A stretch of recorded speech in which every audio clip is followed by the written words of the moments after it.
చాలా మంది కార్తీక మాసంలో పూజలు చేస్తారు. కానీ నైవేద్యం విషయంలో పొరపాట్లు చేస్తుంటారు. తెలియక ఏది పడితే అది నైవేద్యంగా పెడతారు. కానీ ఈ పవిత్ర మాసంలో ఆ పరమేశ్వరుడికి అత్యంత ఇష్టమైనవి కేవలం 4 ప్రసాదాలు మాత్రమే ఉన్నాయి. ఈ 4 పదార్థాలను మీరు భక్తితో సమర్పిస్తే చాలు. మీ ఇంట్లో డబ్బుకు లోటుండదు. అనారోగ్యాలు పారిపోతాయి.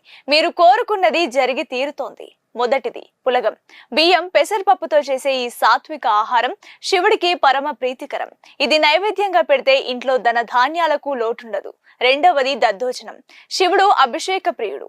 ఆయన ఉగ్రాన్ని చల్లబరిచే శక్తి ఈ పెరుగన్నానికి ఉంది. మూడవది పరమాన్నం.